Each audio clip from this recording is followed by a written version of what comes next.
আসসালামু আলাইকুম রহমতুল্লাহ। হ্যালো বন্ধুরা, কেমন আছেন সবাই? অনলাইন স্কুলের পক্ষ থেকে আমি ওবায়দুল হক আপনাদেরকে স্বাগতম জানাচ্ছি আরেকটি নতুন টিউটোরিয়ালে। আজকে আমরা CSS-এ বক্স সাইজিংয়ের বিষয়টি নিয়ে আলোচনা করব। মূলত বক্স সাইজিং অন্যতম একটা গুরুত্বপূর্ণ পার্ট CSS-এর জন্য। তো চলুন শুরু করা যাক। আমরা সাবলাইম টেক্সট ওপেন করে নিচ্ছি। আমরা এখানে বাটনের কাজ করেছিলাম, আপনারা দেখেছেন গতদিন আমরা বাটনের কাজ করেছিলাম। তো এখানে অনেকগুলো বাটন আমরা ইউজও করেছিলাম। এইটাকে একবার ব্রাউজারে দেখে নিই।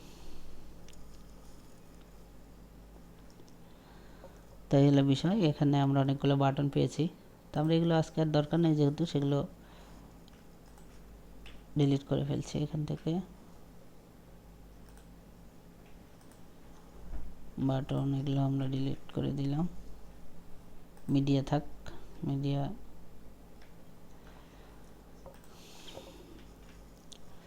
ওকে। তো আমরা দুইটা বা দুইটা ক্লাস আমরা তৈরি করব। একটা বক্স অন আর একটা হলো বক্স টু। শুধুমাত্র বক্স সাইজিংয়ের যে বিষয়টা এটা বোঝার জন্য এটা ওকে। তো দুইটার কন্টেন্ট আমরা সেম দিব, শুধুমাত্র প্যাডিং ইউজ করব। হোয়াইট হাইট আমরা একই দিব। হোয়াইট আমরা এখানে 500 পিক্সেল দিলাম, হাইট দিলাম হলো 250 পিক্সেল এবং বর্ডার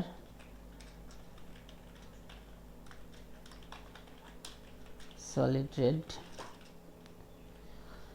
এইটাকে আমি কপি করছি, সব সেম থাকবে, শুধুমাত্র আমি প্যাডিং ইউজ করব এখানে।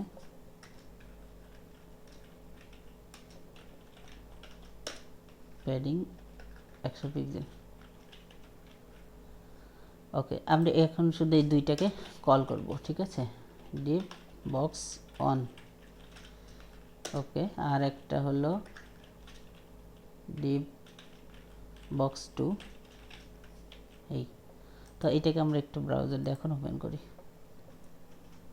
একটু মার্জিন দিচ্ছি। আচ্ছা, এখানে কালারটা আমি একটা গ্রিন করে দেই, তাহলে বুঝতে সুবিধা হবে। এখান থেকে এর ভিতরে আমি একটু স্পেস ইউজ করি। এটা ইউজ করলে আমরা স্পেস পাই অনেকখানি, এটা আপনারা জানেন। আমি পেজ ব্রেকের সময় কাজ করেছিলাম পেজ। তো দেখুন, আমি কিন্তু দুইটার হোয়াইট হাইট একই সমান নিয়েছিলাম, শুধুমাত্র প্যাডিং ইউজ করার কারণে এটা কিন্তু অনেকখানি বড়, ঠিক আছে। তো এখানে আমি যদি কন্টেন্ট লিখি অনলাইন স্কুল এবং সেম কন্টেন্ট আমি এখানে দিলাম, কি হয় এটা কিন্তু এখানে, ঠিক আছে, আর এটা এখানে। তো এখন আমরা বক্স সাইজিং এখানে দিব, নিচেরটাই বক্স সাইজিং, যেহেতু এটা বড় বক্স। দেখুন এই যে বক্স সাইজিং আমরা এখানে এই যে বর্ডার বক্স এটা ইউজ করব ওকে। এখন একটু দেখি এইটা, দেখুন বক্স সাইজিং। এখন কিন্তু প্যাডিং, আমরা প্যাডিংয়ের জন্য শুধুমাত্র এখানে কাজ করছে। প্যাডিং আমরা এখানে কন্টেন্টটা এখানে নিলাম, বিদে এখানে কাজ করছে। আমরা যদি এখানে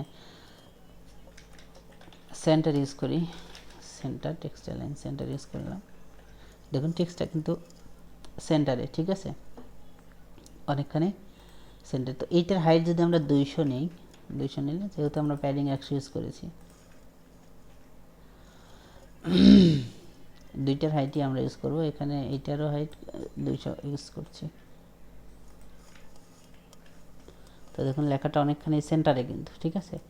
তো এই যে একটা বিষয়, আমরা একই সমান ওয়াইড হাইট নিয়ে শুধুমাত্র প্যাডিংয়ের কারণে যে বিষয়গুলো আমরা ওয়াইডটা বেড়ে যায় বা আমাদের বক্স সাইজটা বড় হয়ে যাচ্ছে, এইটাকে রোধ করার জন্যই কিন্তু আমরা এই যে বক্স সাইজিং বা বক্স সাইজিংয়ে বর্ডার বক্স ইউজ করছি, ঠিক আছে।